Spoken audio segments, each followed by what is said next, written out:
The Book of Enoch is another fun one to find this template in, to extract using the living verse process that I've been working on. And I can extract the template. The Book of Enoch, I don't want to get into the history of it. A lot of people put a lot of credibility to it. There are many people in the world that give it the same viability as Genesis. I'm going to treat it like it's holding the template like anything else. So if you're not familiar with my work, take a look at some of my videos. What I'm going to do is play this completely out in the psyche. I'm going to show how that works, that this plays out in the imagination, but it gets us to a certain place. It's a story about us, our creation, how we came about into life individually, not planet Earth, not humanity, but us as an individual, how our life is unfolding and how we change our life if we get to that point. My name is Dan Paulson. Welcome to the video. And let's go ahead and get into the Book of Enoch. I will be using the version from Joseph B. Lumpkin in the Lost Books of the Bible, Great Rejected Textbooks. And let's go ahead and get started. The Book of Enoch, Chapter 1. The words of the blessing of Enoch, with which he blessed the elect and righteous, who will be living in the day of tribulation, when all the wicked and godless are to be removed. And he began his story, saying, Enoch, a righteous man whose eyes were opened by God, saw the vision of the Holy One in heaven, which the angels showed me, and I heard everything from them, and I saw and understood. But it was not for this generation, but for a remote one which is to come. Okay, first I'm going to do something really wild, and I'm going to rephrase this completely. It's a Chinese saying, an old one. People have two lives, and the second one starts when they realize they only have one life. That is what this is going to say. Let's take a look at it. The words of the blessings of Enoch, with which he blessed the elect and righteous, who will be living in the day of tribulation when all the wicked and godless are to be removed. Now, what we have to understand is the way that they're nesting this story. They are nesting it in a religious genre of analogous terminology. The teachings are still going to extract here, but we have to understand that this is about us. We are going to become Enoch in this story. It is our story. We're going to turn inward. And when does this start?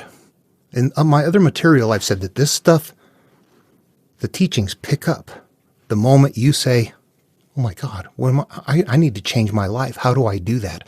I've been studying this forever and it's not what I want anymore. What do? You take this material and you turn it inward and you play out the analogs in the psyche. The wicked and the godless to be removed, that is your prior self. The wicked and the godless is when we grew up unaware and we didn't realize all the things that we were picking up along the way were going to be something later that we need to get rid of because we realize, oh my gosh, my life is trashed. What have I done? How did I get here? We want things to be different. So we look at, and maybe not that extreme. We might simply have something that we have left unresolved in the past that haunts us. Wicked and godless. That's what they're getting at. Not humanity, wicked and godless people. This is the wicked and godless things inside of us that emerge from us that prevent our life from being the way we want it to. This right here is saying the words of the blessing of Enoch. The elect and the righteous. The elect and the righteous, that's going to be few people. And not only is it going to be few people, the elect or the righteous, you're going to have to be looking for truth here.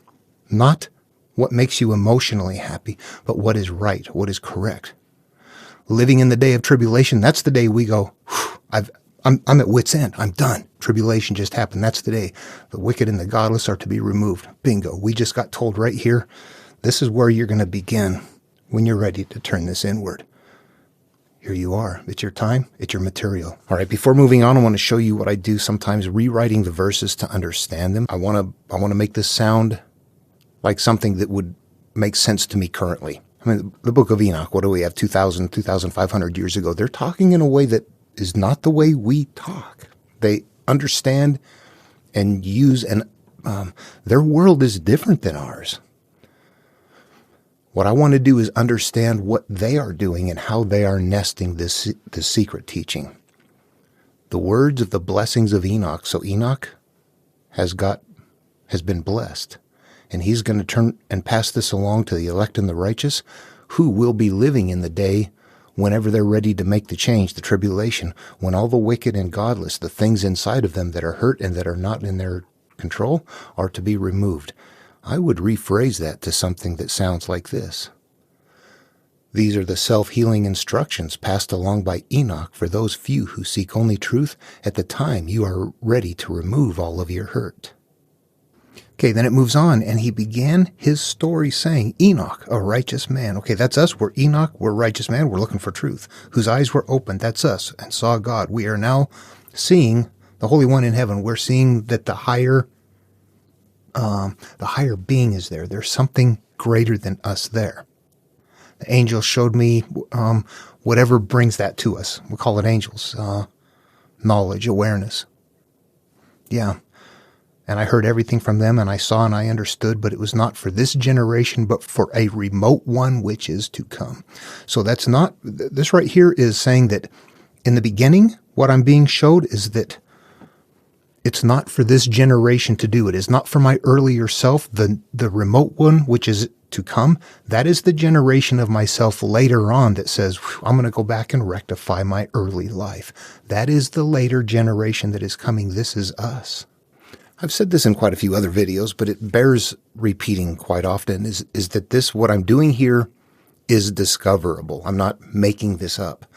What I am doing is playing through the parts in my psyche after transitioning the analogous terminology from 2,000 to, 3,000 years when you get back to really old material. And anybody who does the same process, I am convinced, will come up with the same answer, that the conflict will go away in interpretation. The downfall of that is that anything supernatural by default has to go away. No one's ever going to agree on supernatural. That truth-seeking is a part of dropping the supernatural. Rare people are going to do it. Yeah, see this? Okay, let's take a look at what we have so far here. I'm going to suggest, number one, Enoch. We are Enoch when interpreting the verse in the soul, the psyche, the conscious mind. The way the stories are structured is that whoever is the storyteller is the consciousness in most stories. In the Argonautica, we're going to become Jason when we go on the adventure, etc. Elect, rare person. Yeah, there's not many people that are going to do this. You can see that at some point that people want something different. They either don't want it at all or they want something magical out of it. Righteous, yeah, we're looking for demonstrable truth only. That's it. If there's something in here, there's a pattern, there's a template. I want to know what that is. Remembering that, what does Jesus teach us? Wide is the path leading outward, away from the narrow gate that leads to destruction. And many paths, there's many ways to go when you look outward. Once you go through the narrow gate and turn it inward, that goes away. It only works in the psyche and the component parts of the psyche. And you're not, everything here is demonstrable when you're done interpreting it. It works with life and how to change life. The day of tribulation, that's the day we decide, I'm going on a path. I'm done. I see I can change my life. I get it. I'm going to do that. Day of tribulation, this picks up for you. The wicked are the bad things that hurt us. Wicked is an analog. It doesn't mean I'm being wicked or that people are wicked. It means the things that are wicked for me in my life that hurt me. Godless, they're not under the control of the higher being. They're the things that come out of us that later you go, what am I doing? That's godless. As an analogous term, remembering we're getting rid of the supernatural. How does it work in the psyche? These are the things that play out of us that later you wish you hadn't done. But they emerge again and again. We have to resolve that stuff. Okay, eyes open. It was eyes opened by God, but I'm transitioning the analogs here. So what this really means is that we're on this adventure. We always have a God watching over us. We turn to God, or like in the Argonautica, Hera watching over. There's, in this case, of course, God is watching over Enoch. What that's going to signify is our conscious mind, which has holding all these issues and has to go look at them, that doesn't want to, has to go look at those issues. The higher self is the part of us that can step outside of it without the emotional attachment and help look at it and help the conscious deal with it and guide it along the way. The eyes open, that's when the higher self is taking over from the pain self. Our eyes are opened by God. That is, but we have to remember, that's engaging the higher consciousness. That's being able to, It's taking that part of your mind where in your imagination you can stand outside of yourself and look at yourself from a detached perspective. When you can do that, that's where we're going to be operating from. And it is nested here to be ready for use. You know, in Moses' work, the story of the Ark of the Covenant being carried by everybody and few see inside of it, every once in a while it gets opened up. That's a metaphoric analog for what this is right here. It is nested here, ready for use. It's a very simple Ark story. You can see how you can make that nesting story really big and elaborate. Or just say here, it's nested, ready for use. Concerning the elect, I said, as I begin my story concerning them, the Holy Great One will come out from his dwelling. That means that our higher being emerges. We don't live within that.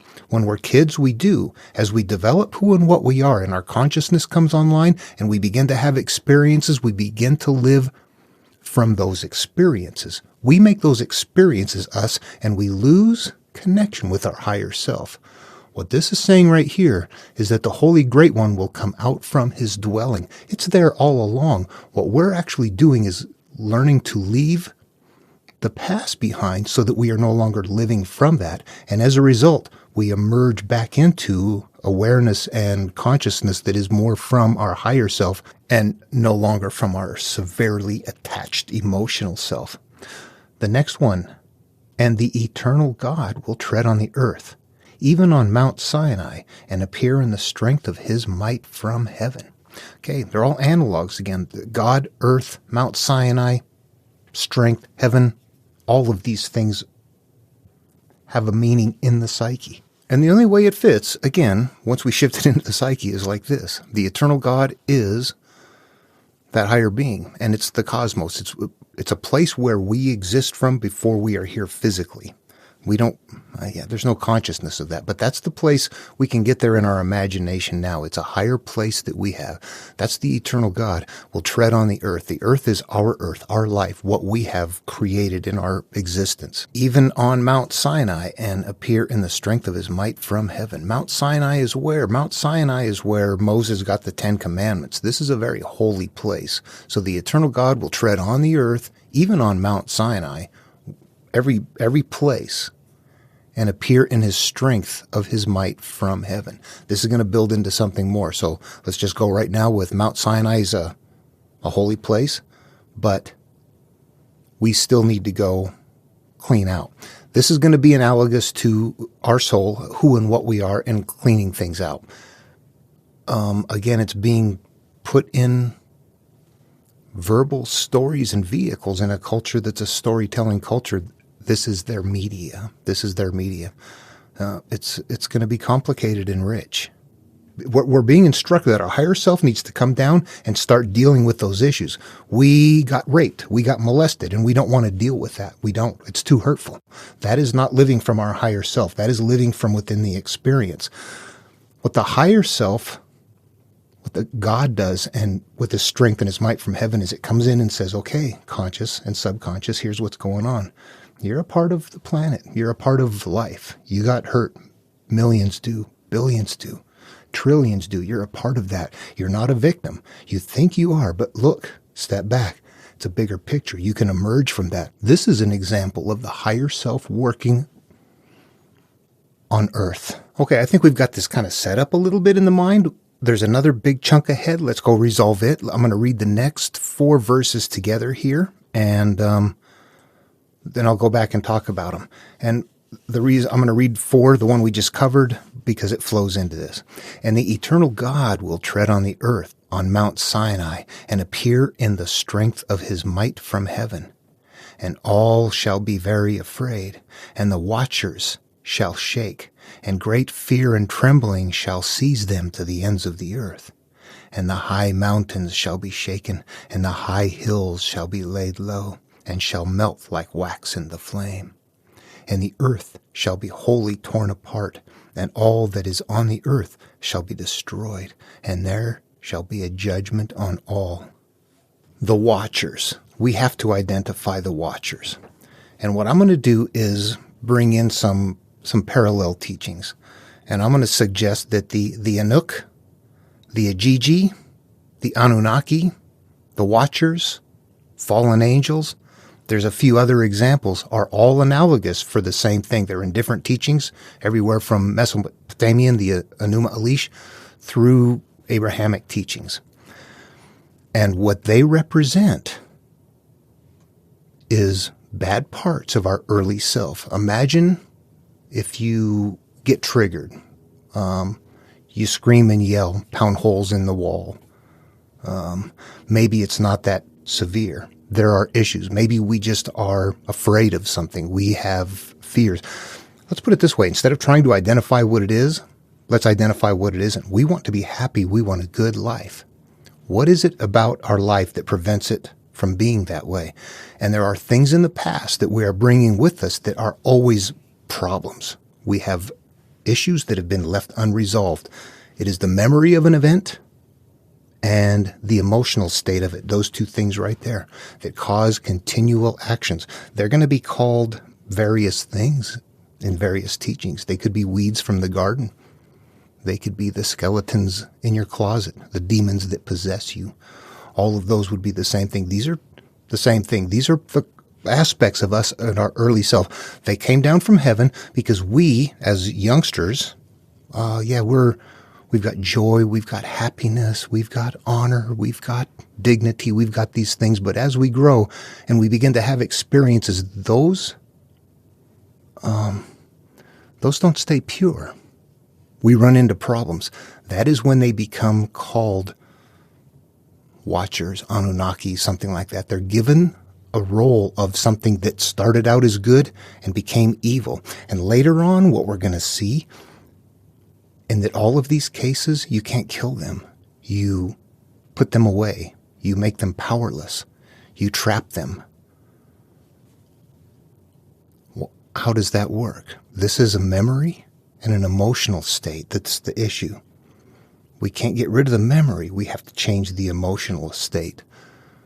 Right now, at this stage in the teaching, though, let's go back and read it with that in mind again. This time, the Watchers, which are taking on that role as the concepts that we have that are unresolved, the fear, you ever been molested? You ever tell anybody about it?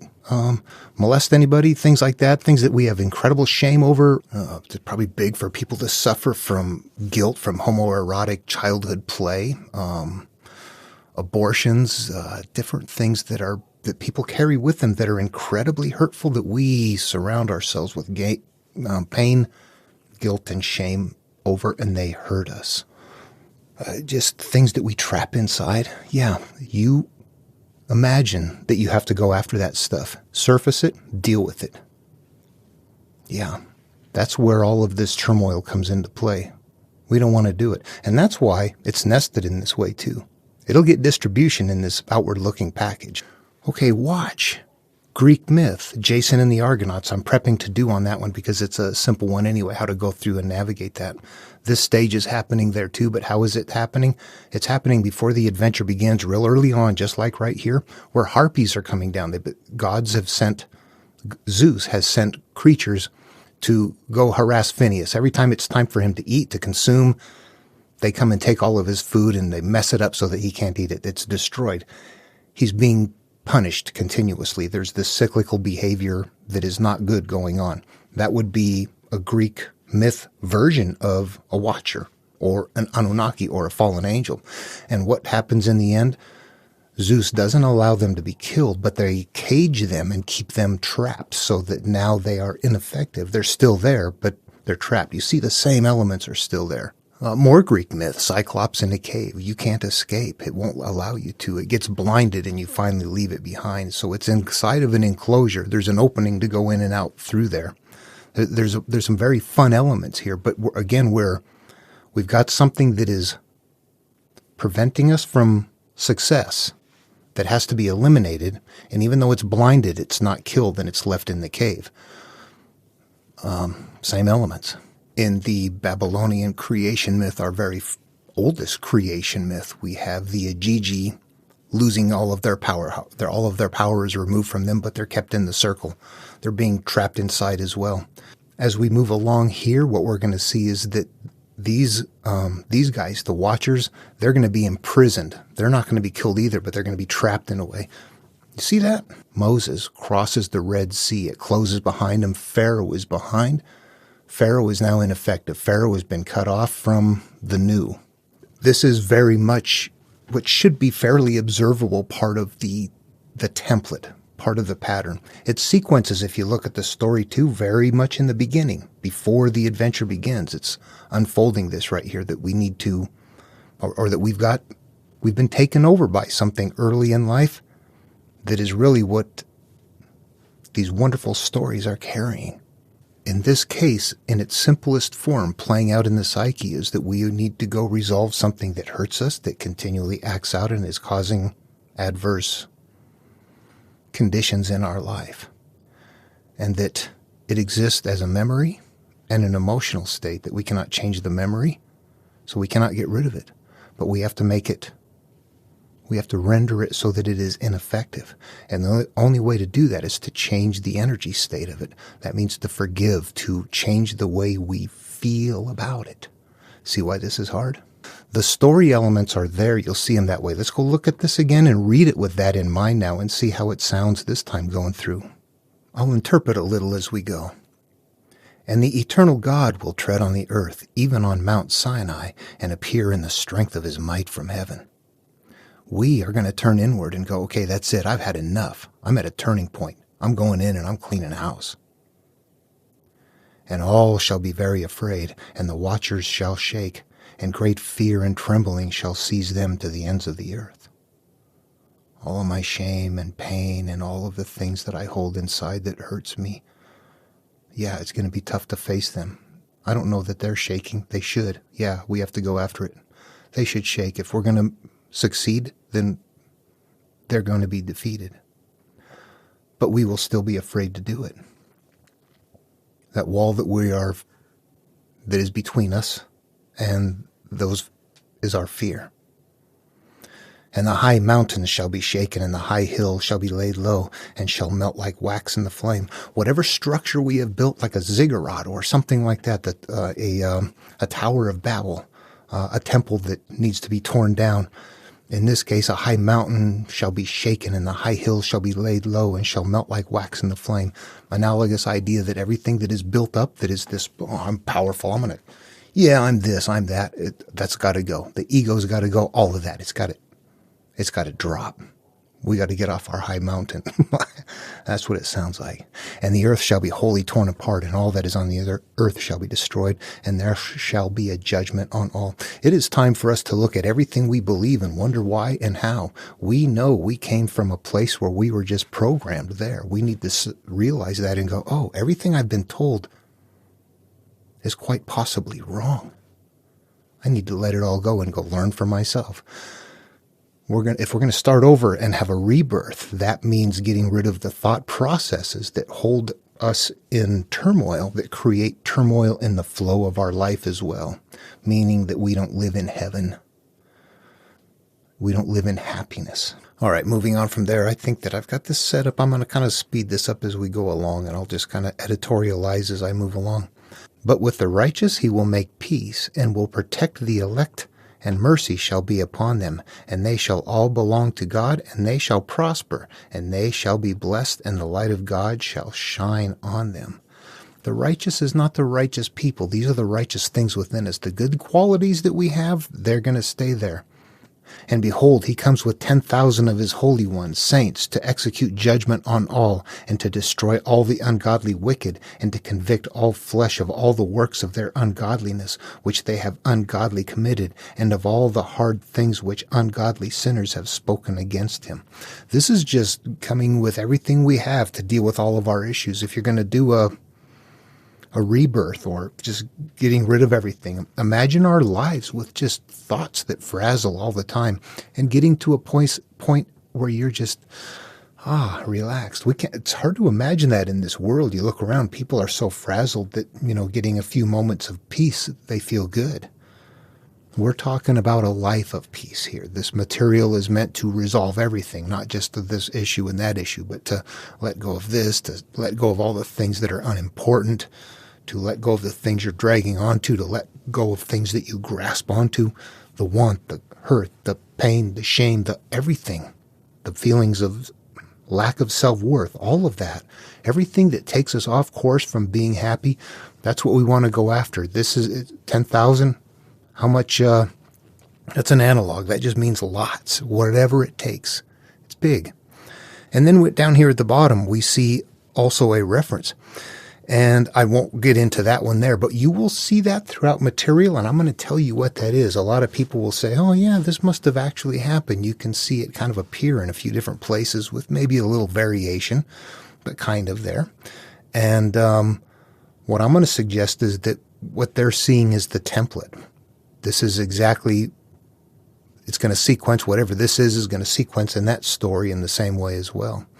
That this is part of the template, and part of some of the stories are shared locally.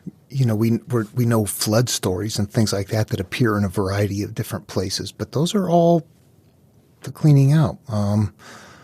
You might not have a flood story somewhere, but you're going to have some sort of a destruction of the past at any rate, something different, something that's cleaning it out.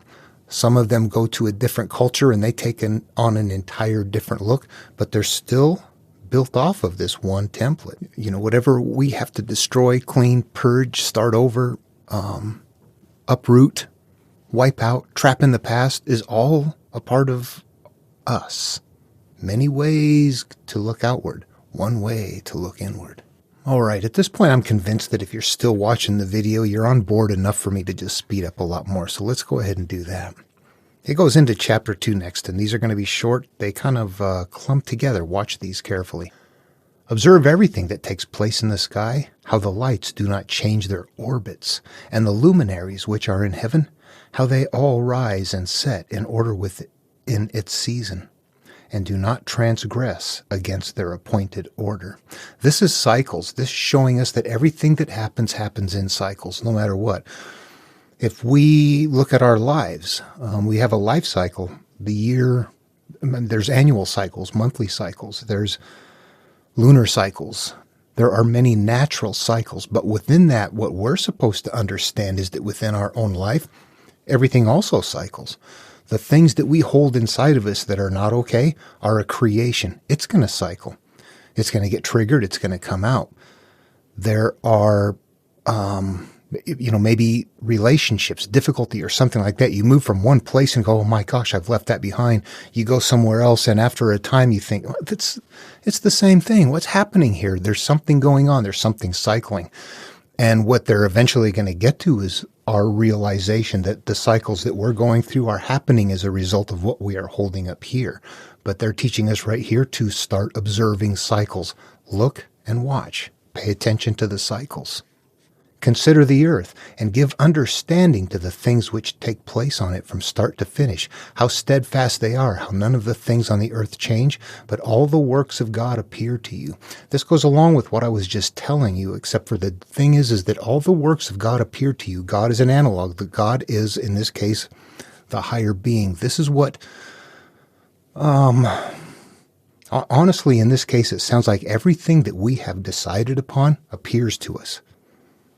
All the works of God appear to you, good or bad. Whatever is happening in our life is based on the thoughts that we have had, or the classification that we have given the things that we judge, that we hold on to. That is what continually appears to us. And that, it's said to come from God. It comes from our choice of thinking and storing and maintaining that. All right, in the next one there said, behold the summer and the winter, how the whole earth is filled with water, and clouds and dew and rain lie on it. The summer and the winter is going to be the good times, the bad times, when we're in charge, when we're not in charge, when we are having a good time and when we're not. How the whole earth is filled with water, and clouds and dew and rain lie upon it. I don't know what this is saying other than to say that perhaps it's teaching us that it emerges from within us. We're already there, though, so... Again, they're trying to, these are stories they're telling 3,000 years ago to people that are just storytelling. Don't read, don't write, don't have material. We can't grasp everything. I don't have a grasp on everything they're doing, but I think most of it. Chapter 3, observe and see how in the winter all the trees seem as though they had withered and shed all their leaves, except 14 trees which do not lose their foliage, but retain the old foliage from 2 to 3 years until the new comes. Okay, I do not have this one dialed in, but I've got some ideas. The 14 trees are a little bit different. In the Gospel of Thomas, Jesus' works, there is one that says there are 5 trees in paradise that do not lose their leaves, and whoever becomes acquainted with them, there's this idea that there's 5 things that you need to be connected with. So we see the trees, paradise, we see that there's some similarities here, 14 trees someplace, and it sequences in the same place. In the Enuma Elish, the Babylonian creation myth, during the creation of Marduk, Marduk is going to be, in that story, what Enoch is in this story. And Marduk is created with 5 beams in his head. And my interpretation on that is I go through the material and I keep looking at the parts. What I realize is that there's a God, a higher being, the person on the path, the consciousness, the female counterpart, our subconscious, all of our offspring, the things that we hold inside of us, good, bad, or indifferent, and that we all flow in that unified field. That those 5 things continually emerge, and the teaching is how we function in life. How we flow through that field is based on what we hold up here, and what we hold up here is based on those factors of how our mind works. Right here, they're doing something that looks very similar, but also a little bit different. They're changing analogs. 14 trees, I don't know what those are. But I would say that it's something like that. And it sequences right here, and I'm not going to look at this and go, oh my gosh, we can't proceed without moving past this. I think that we're okay. Well, let me look at it again here. But retain their old foliage from 2 to 3 years until the new comes. That's another new part here in this one. The other ones say they never lose their leaves. This one says foliage from every 2 to 3 years until new comes. 2 to 3 is also strange. Usually it's 3, 7, 12, 40, something very definitive. Usually those numbers too. So 3 sounds familiar here, but from 2 to 3 years, I don't know. So this one's a little obscure, but I think we're okay. I think what it's telling us is that there's some place that we need to get to where things don't change. Man, I don't know. We'll let that go. We can keep coming back to this, and as we read other things and other material, we're going to continue to find parallels that make us go, okay, I see what they're doing here, because they're sharing this enough, we're going to see pieces and parts elsewhere. In fact, let me think about this here for a second. In other stories, mythologies, things like that, at this point in time, you're gathering up the people that are going with you on the adventure. You're gathering up the other adventurers to go with you before you start. Everybody's got different names. They're very specifically named. They're all different from each other. People that can pull a bow, who can play music. There's a variety of things. And what they're doing is utilize, like Jason and the Argonauts, 40 Argonauts. These are representing characteristics of what you need to take along with you to go on the adventure. And they're just making up 40 things, whatever they are. We'll go to Jesus, who's going to go on his trip, but before he goes, what does he need to do? He needs to collect his disciples. He collects 12. So in Jason and the Argonauts, you got collecting 40 characteristics. In Jesus' work, you got collecting 12 characteristics, and that's going to, wherever you go, that's going to happen in that style of story. Right here, they're not gathering up people to go. Right here, they're doing something different, but it's kind of occurring in that same place. So somewhere, I think we can wrap our minds around the idea that quite possibly what they're doing right here, that 14 trees, they're somehow designating that as some sort of necessary qualities, components, something that we need in order to go on the adventure. I think if we went to Jesus' work and took a look at the names of the disciples, and then what do those names represent to their culture, and then their offspring from somebody as well, what do those names represent? We begin building this idea from a complex structure that there is loyalty, a sense of balance, a sense of fairness. Oh, we got fears along with this too, don't we? The doubts. We got Thomas. We've got qualities that are going with this, and each one of them are different, and they're just, saying that is there. We don't need that. When we are doing it without storytelling, we can just say, we got to go in and deal with that stuff. We're going to do whatever it takes. Period. It's done. They're creating stories, though, in a culture that needs big stories. They're going to give it all kinds of pieces and parts and names and, oh, this quality from here, changed its mind and became here. So we're going to give it different names. This evolved into this. This gave birth to this, gave birth to this, begat that. All of that is going on in here. Up here. It's all up here. Again, analogs for their time. 3,000 years ago, I don't know what their 14 trees mean. But if I look at everybody's stuff, I see that they've all got like 5, 14, something, somewhere, 40, 12. Okay, people are gathering up things here. That becomes evident. That makes it easier to start looking at what it could be. Chapter 4, and again, observe the days of summer, how the sun is above the earth, and you seek shade and shelter because of the heat of the sun, and the earth also burns with growing heat, and so you cannot walk on the earth or on a rock because of its heat.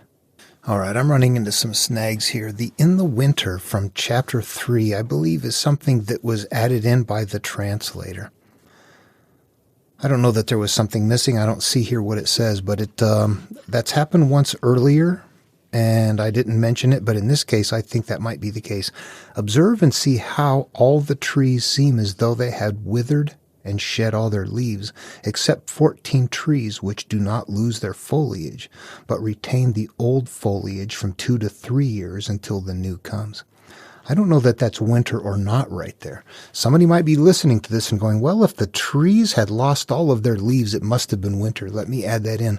When actually, don't do that. Yeah, don't add things into it trying to help out. Sometimes there's missing material. That's okay. But if there's not missing material and you just think, well, this doesn't make sense, I need to add something in there. Yeah, don't be a scribe and mess it up. I don't know if that's supposed to be there or not, honestly. Let me take a short detour here. Let's go back to the very first verse. I want to show you something and why I kind of bounce this stuff around a little bit. Verse number 2, here's something that sounds funny to me. And he began his story, saying, Enoch, a righteous man whose eyes were opened by God, saw the vision of the Holy One in heaven, which the angels showed me, and I heard everything from them. What did that sound like? It sounded to me like it transitioned from third person to first person in a sentence. Enoch, a righteous man whose eyes were opened by God, saw the vision of the Holy One in heaven. It sounds like you're talking third person. However, saw the vision of the Holy One in heaven. Boom, you're turning inward right there. This is an outward looking to inward looking. You went from third person, that person over there turned look inward, to me, I. That sounded like a transition right in the beginning, right where it should happen, from looking outward to looking inward. But it was so small and so subtle that I was like, I don't even want to mention it. It appears elsewhere. Jesus does it in a big way. It's very cumbersome. If you're interested, put a comment below. I can post some of that stuff. We'll find it in Lao Tzu's work, the Tao Te Ching, where you've got something that sounds like there's an outer... There's something that's said, and then a response that doesn't sound like they even fit together. In this case, it's pretty subtle. However, I go to another interpretation. The books of Enoch, who is it? Joseph B. Lumpkin. Same as this. And I won't show it to you here, but here he put, I am Enoch right in the beginning in brackets. So listen what that sounds like. I am Enoch, a righteous man whose eyes were given by God and who saw the vision of the Holy One in heaven. It didn't go, that was not third person to first person. That stayed first person the whole way. So it was something added in that might have obscured a clue. Maybe. It's so subtle. Like I said, I just want to talk about that. Sometimes stuff needs to be left alone. If it looks like it's an error, but it's accurate and it comes from antiquity, that error might mean something very specific. It might be there to get your attention. I don't know. I just wanted to make that point. Okay, if I move along here to chapter 4 again, observe the days of summer, how the sun is above the earth. And you seek shade and shelter because of the heat of the sun, and the earth also burns with growing heat, and so you cannot walk on the earth or on a rock because of its heat. We look at the previous verse again, observe and see how he put in the winter. Is that right? All the trees seem as though they had withered and shed all their leaves. If they wither and shed all their leaves, withered. Then the next one, the days of summer, how the sun is above the earth and you seek shade and shelter. Doesn't it stand to reason that It could be summer, that observe, number 3, observe and see how all the trees seem as though they had withered and shed all their leaves. That one may not be seasonal requirement there. Yeah, there's something here that's not quite unwrapped, but that's okay.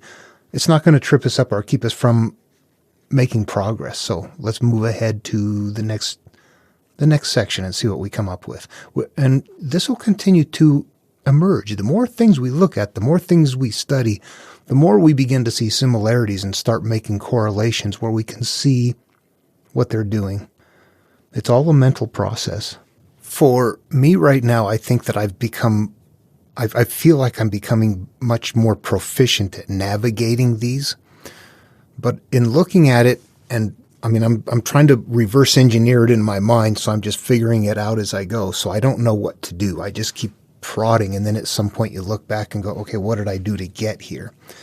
Because you had to dismiss a lot of things, playing out the parts. The stuff doesn't work. When you find what's happening at some point, and then you get a hold of the template and you realize this is the hero's journey template, but it's not quite completely played out and modified to fit completely in the psyche. It's still a little bit obscure, that there's a little bit more work to do. And I actually had to take the path is how I got to know it in a much better way. I had reason to go back and resolve issues from my past. I still do today.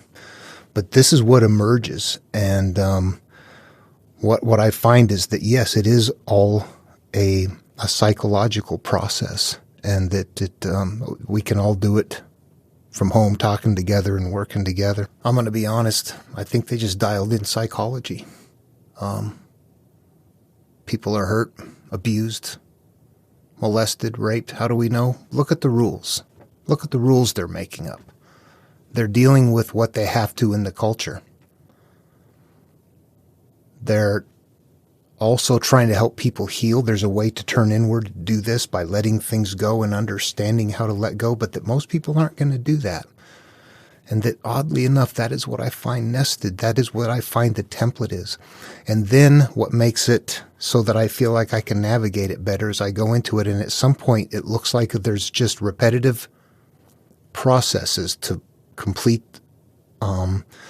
analogous parts, creating a story on that template again by shifting the analogs. The story changes a little bit, but the template remains the same. And that is how you learn to navigate it. And I'll stumble over parts like that. You can see that there's parts where I don't know what analogs these guys are using in their material that are different from other places, but it's occurring on the template at this location right here.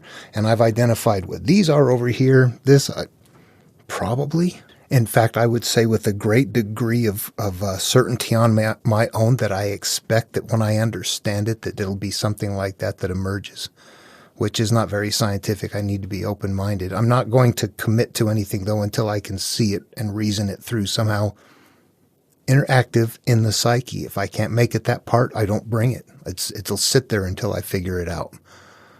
All right, let's move on to the next one. I just wanted you to know that's where I am with this, and that's how it's proceeding under that set of rules. And then that same template and that same analogous shifting process happens in Hinduism, Buddhism, Taoism, Judaism, Christianity, Islam. Okay, I don't want to get into all of that. You see a lot of things, and it's like, okay, just keep working on what you have. I'm going to move on to chapter 5. Observe how the trees are covered with green leaves and how they bear fruit. Understand, know, and recognize that He lives forever. He that lives forever made them this way for you. Okay, it's playing out in the psyche, and what is happening? Fruits. There's emergence. What is planted by us. And recognize that He that lives forever, that's our higher self, made them this way for you. I'm not quite sure. That one kind of sounds different. Typically, it's the conscious having a life experience and then judging that life experience and saying, ooh, I hate that. This is shameful or something like that. Or it could be, ooh, I like that. I love that. I really appreciate that. There are, at those moments as we're growing and developing, that is what we are judging and naming. And that is later on parts of our personality continue to emerge based on the quality of those experiences. They're going to bear fruit. Those got planted, however, by the conscious who has an experience. The subconscious stores it, and they are calling that husband. Wife is holding something that is bad. She's sinning, things like that. There's a hierarchy in the analogs. But this one's a little bit different because it says, he that lives forever made them this way for you. When actually, from up here, the higher self, anything can emerge, obviously. But the quality of that is going to be dependent upon the judgment that the conscious stored it away as, and that it remains under right there. That's what's going to continue to emerge, and that's what number 1 is telling us. That whatever comes out of us is what we put in there. 2, and all his works go on before him from year to year forever, and all the work and the tasks which they accomplish for him do not change, and so it is done. The same stuff keeps emerging over and over again. Yep. For year to year forever. Yeah, they don't change. Consider how the sea and the rivers in like manner accomplish their course, do not change because of his commandments. I don't know that that means anything in the psyche. This may just be colorful addition. No, that's not true, because there are always rivers emerging in the beginning. Something's going on here. Okay, I'll get back to it. But you have neither held nor have you done the commandments of the Lord, but you have turned away and spoken proud and hard words with your unclean mouths against his greatness. O you hard-hearted, you shall find no peace. That's us before we're awake, living life, experiencing life based on life itself. We're judging based on what is happening around us. And if bad things are happening, we're experiencing that. We're experiencing this. We're not stepped back from it. That's where this part is right here. Okay, on to 5. Therefore shall you curse your days, and the years of your life shall perish, and the years of your destruction shall be multiplied, and in an eternal curse you shall find no mercy. We're caught up in the past. We're caught up in that. We're caught up in that life. The days, the eternal curse. The years of our destruction shall be multiplied. So this is, we're living our life at this point in time. We're getting older and experiencing a non-awakened life yet. In those days you shall make your names an eternal curse to all the righteous. And by you shall all who curse, and all the sinners and godless shall curse you forever. And for you, the godless, there shall be a curse. Sometimes it's hard to wrap your head around those. You have to ponder them a few times and then give it a couple days and come back and read it again and see what synapses have wired. In those days, that's when it's like that. You shall make your names an eternal curse to all righteous. Naming things is when we are deciding what they are. Lao Tzu, naming is the origin of all particular things. Jesus says it a little bit differently. Judge not, lest you be judged, for the judgment with which you judge others will be likewise judged to you. That as you classify things in your mind, that they become of that nature and they continue to exist in that nature right there. In those days you shall make your names an eternal curse to all the righteous, and by you shall all who curse, and all the sinners and godless shall curse you forever. And for you, the godless, there shall be a curse. These are difficult sometimes to play out in our own psyche because we like to look at them and go, okay, I'm not godless. I'm not a sinner. I don't curse. Somehow, something I don't curse people. That one doesn't apply to me.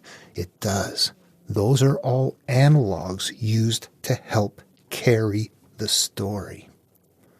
Sinners and godless and cursing and all of that is really the parts of us that are not awake, that have issues, that act out, that are not in control, that are not resolved. Those are the things that are going to be what are acting out. And all the elect shall rejoice, and there shall be forgiveness of sins, and mercy, and peace, and forbearance, and joy.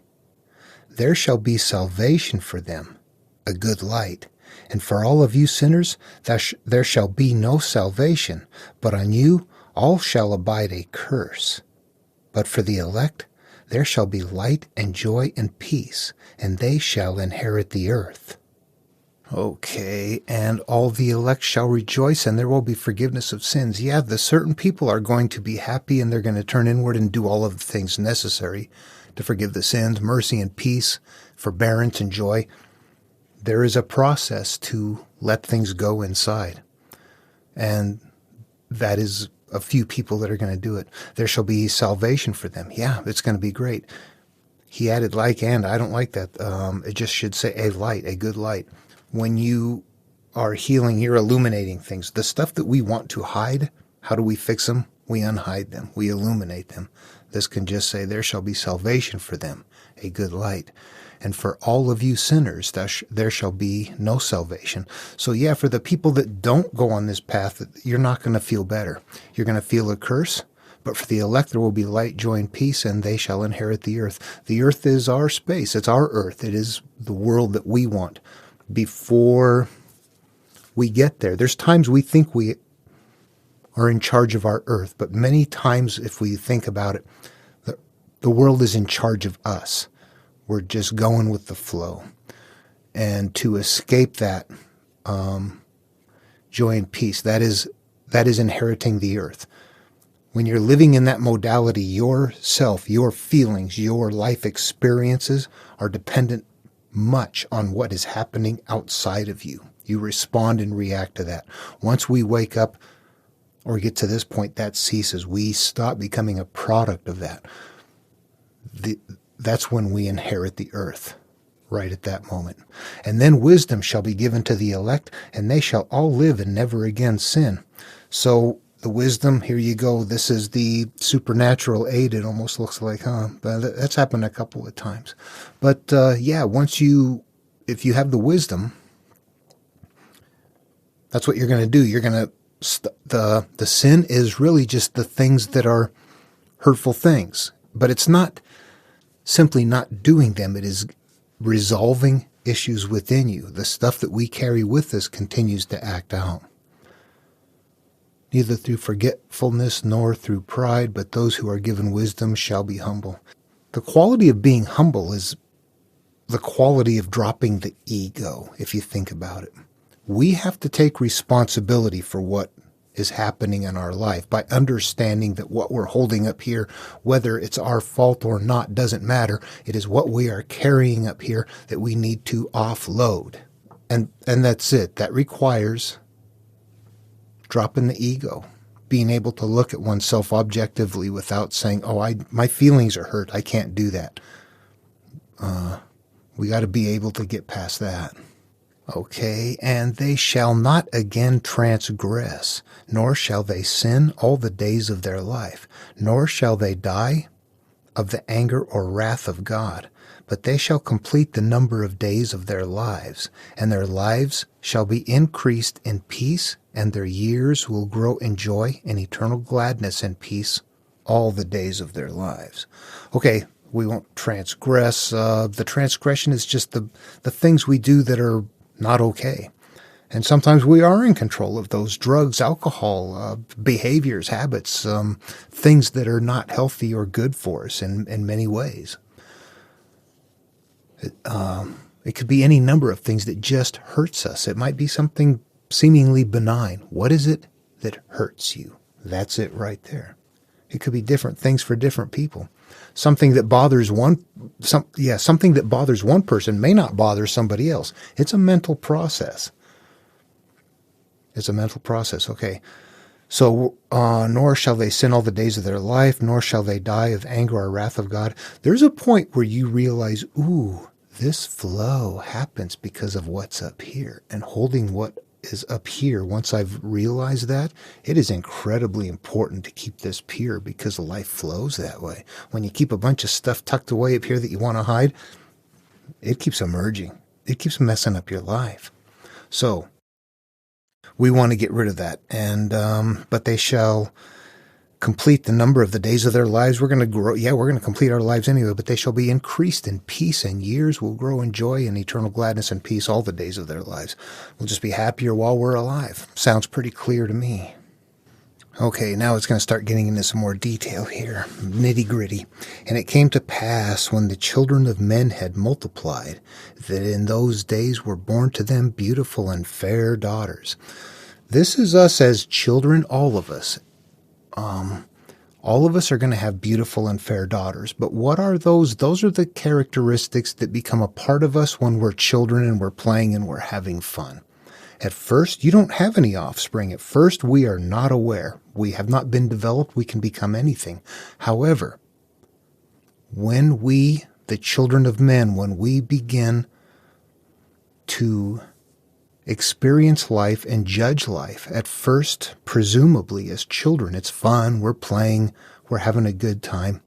And those are our beautiful and fair daughters right there. If I was to try to give it a better name, it would be, the sense of awe, wonder, curiosity, non-judgmental qualities. You don't care what people are like.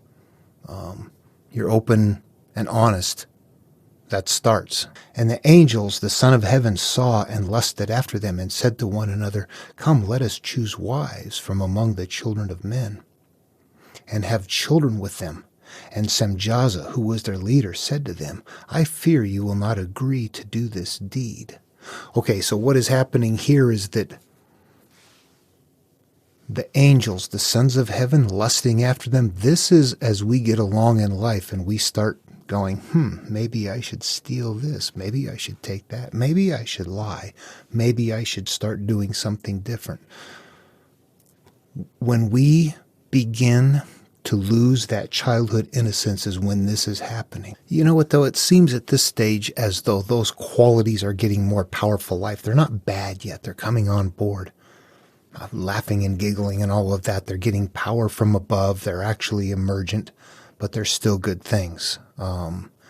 Later on, they're going to emerge. And then what happens, what we have is the Semjaza character. Is that right? Semjaza. Yeah. If you went to my material, the Enuma Elish, who is in there, it is Kingu. Kingu is the person that is the one that is going to be who's in charge. This is really kind of who and what you are at that time in life. That is the part that says, I'm not doing anything. I'm happy with this life right here. That's the worst part of you right there. Semjaza represents that right there.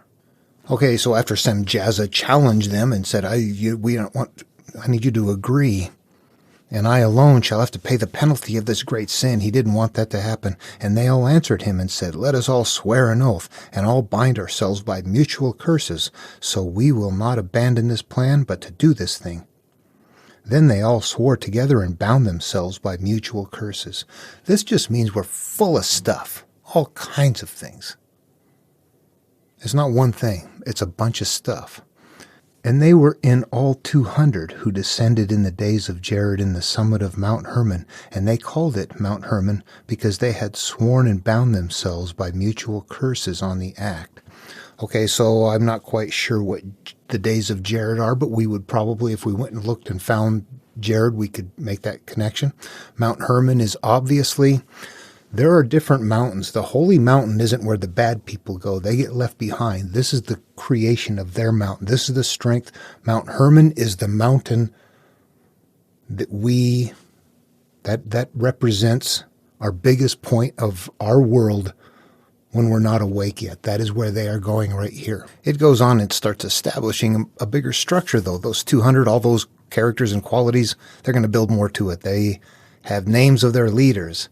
Samlazaz, their leader, Arakelba,